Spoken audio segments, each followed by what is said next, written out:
Hello everyone. Welcome to Sri's lecture channel.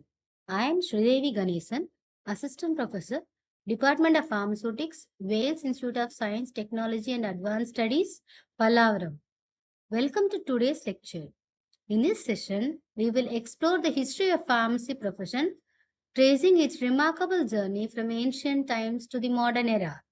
This topic is the first chapter in the General Pharmacy course of the BPharm curriculum prescribed by the Pharmacy Council of India and provides a strong foundation for understanding the evolution of pharmacy profession. Let's begin this fascinating journey through the history of pharmacy.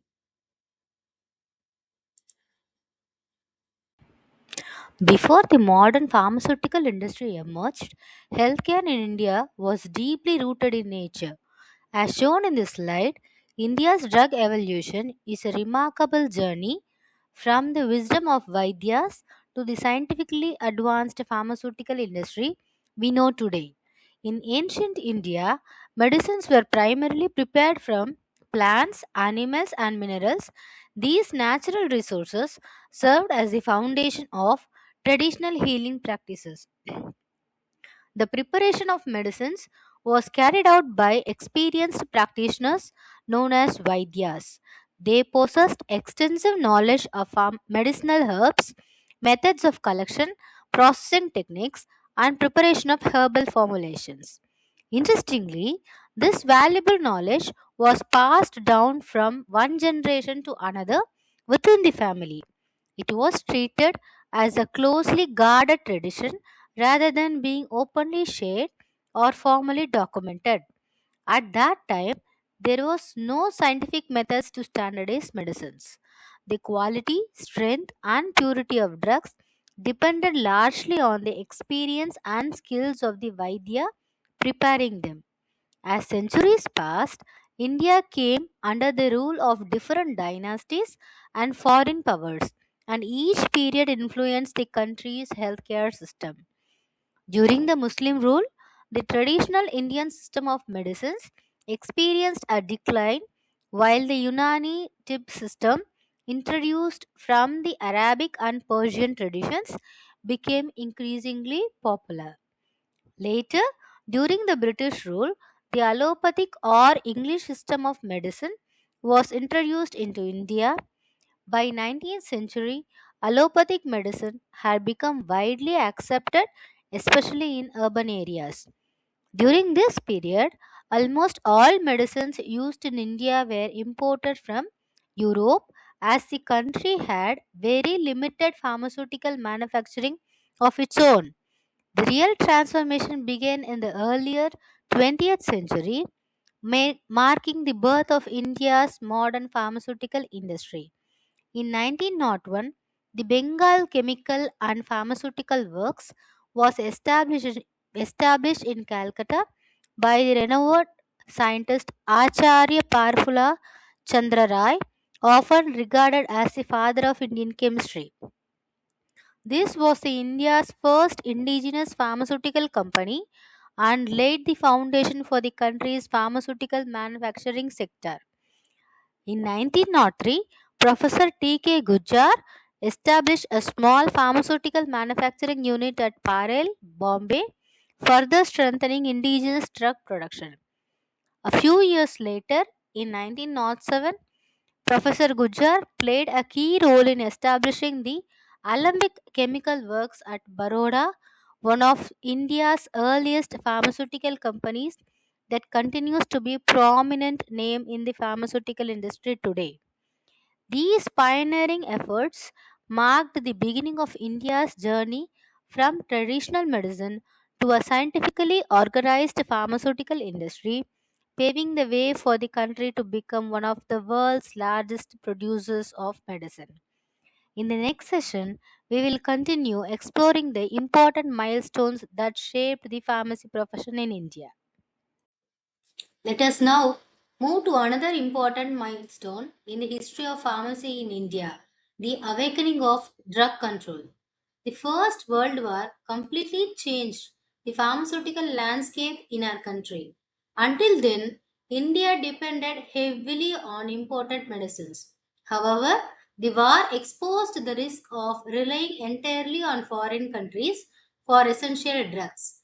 This crisis eventually led to the realization that India needed stronger laws to regulate the quality, manufacture, and sale of medicines. With no proper drug regulations in place, many foreign manufacturers began exporting inferior quality and adulterated medicines to India. The Indian market soon became flooded with medicines that were either ineffective, contaminated, or even harmful to patients.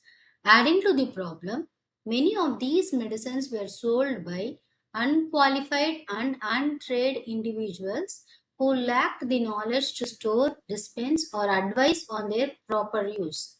This situation posed a serious threat to the public health and highlighted the urgent need for strict pharmaceutical regulations. The consequences of poor quality medicines were alarming. Several incidents of drug related poisoning and medication errors were reported throughout the country. For example, quinine, a medicine widely used to treat malaria, caused poisoning because of poor quality and improper formulations. In some cases, ordinary chalk powder was fraudulently sold in place of quinine, making the treatment completely ineffective. Even more dangerously, croton oil, a powerful irritant, was mistakenly instilled into patient's eye instead of atropine eye solution, causing severe injury. Furthermore, potent drugs such as antimony compounds, arsenic compounds, and digitalis were manufactured and dispensed without any standards of quality, purity, or dosage. These incidents clearly demonstrated that medicines could save lives only when they were manufactured, tested, and supplied under proper scientific and legal supervision. These repeated public health disasters created a strong demand for government intervention. It became evident that India needed laws to regulate the manufacture, import, distribution, and sale of medicines in order to protect public health. Several important laws were either introduced or strengthened during this period. To name a few, the Opium Act of 1878 regulated the cultivation of poppy and the manufacture, transport, import, export, and sale of opium. The Indian Merchandise Marks Act of 1889 was introduced to prevent the misbranding of goods and protect consumers from false claims. The Indian Tariff Act of 1894 regulated customs duties on imported and exported goods, including medicines and chemicals. The Sea Customs Act of 1898 helped prevent the import of goods carrying false trade descriptions or misleading labels. The Poisons Act of 1919 regulated the import, possession, and sale of poisonous substances to prevent misuse and accidental poisoning. Finally, provisions under the Indian Penal Code prescribed punishments for the international intentional adulteration of medicines and other harmful practices. Together, these laws laid the foundation for India's modern drug regulatory system. They represented the first major step toward ensuring that medicines available to the public were safe, effective, and of good quality. In the coming years, these efforts would ultimately lead to the enactment of the Drugs and Cosmetics Act of 1940, one of the most significant milestones in the history of pharmacy of India. Before a central drug law existed in India, several state governments introduced laws to control the quality of food and medicines. Although these laws were not specifically designed for drugs, they were the first attempts to protect public health and prevent adulteration. Between 1884 and 1929, several states introduced municipal and food adulteration laws. These included the Bengal Municipal Act, Bombay District Municipal Act, Punjab Municipal Act, Madras Prevention of Adulteration Act, and Punjab Pure Food Act. These laws mainly focused on food safety, shop inspections, and preventing adulteration with only limited control over medicines. To evaluate the status of pharmacy in India, the government appointed the Chopra Committee under the chairmanship of Colonel R.N. Chopra. The committee examined the existing pharmacy profession and recommended reforms for its development.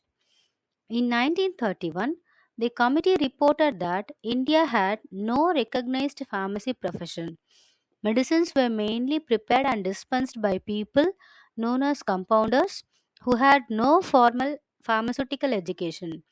The report emphasized the urgent need for professional pharmacy education. Following the committee's recommendations, Professor Mahadev Lal Shroff, widely known as the father of pharmacy education in India, introduced formal pharmacy education at Banaras Hindu University. His efforts marked the beginning of organized pharmaceutical education in the country. In 1935, the United Provinces Pharmaceutical Association was established, which later became the Indian Pharmaceutical Association or IPA. In 1937, Banaras Hindu University launched India's first 3 years Bachelor of Pharmacy program under the leadership of Professor M.L. Shroff. In 1939, Professor Shroff started the Indian Journal of Pharmacy, India's first professional pharmacy journal. A year later, in 1940, the All India Pharmaceutical Congress Association was established to promote pharmacy through annual scientific conferences across the country. The government first introduced the Import of Drugs Bill in 1937, but it was later withdrawn. In 1940, the Drugs Bill was enacted as the Drugs Act of 1940, providing legal control over the import, manufacture, sale, and distribution of drugs in India. To implement the Drugs Act effectively, the Drug Technical Advisory Board was established in 1941. In 1945, the Central Drugs Laboratory was set up in Calcutta to ensure the quality and testing of medicines. Recognizing the need for standardized pharmacy education, the government introduced the Pharmacy Bill in 1945. This laid the foundation for uniform pharmacy education and professional practice throughout India. In 1946, the Pharmacopoeia list was published under Colonel R.N. Chopra. It listed medicines commonly used in India but absent from the British Pharmacopoeia. Later in 1948, the Indian Pharmacopoeial Commission was formed under Dr. B.N. Ghosh. A major milestone came in 1948 with the enactment of Pharmacy Act, which regulated pharmacy education and professional practice. In 1949, the Pharmacy Council of India was established to maintain educational standards and register qualified pharmacists. In 1954, the farm education regulations became in force. These regulations prescribed minimum standards for pharmacy education and practical training, although implementation varied across different states. Several important laws strengthened India's pharmaceutical systems. The Drugs and Magic Remedies Act in 1954 prohibited misleading advertisements of medicines. The Medical Toilet Preparation Act in 1955 regulated excise duties on products containing alcohol, and in the same year, the first edition of Indian Pharmacopoeia was also officially published. In 1985, the Narcotic Drugs and Psychotropic Substances Act, commonly known as NDPS Act, was enacted to control narcotic and psychotropic substances and prevent drug abuse. Today, the prices of essential medicines are regulated by the Government of India through Drug Price Control Order, ensuring that medicines remain affordable while maintaining quality and safety. These milestones collectively transformed pharmacy in India from an unorganized occupation into a well regulated healthcare profession dedicated to protecting public health. Thank you for watching. I hope you found this lecture informative and interesting.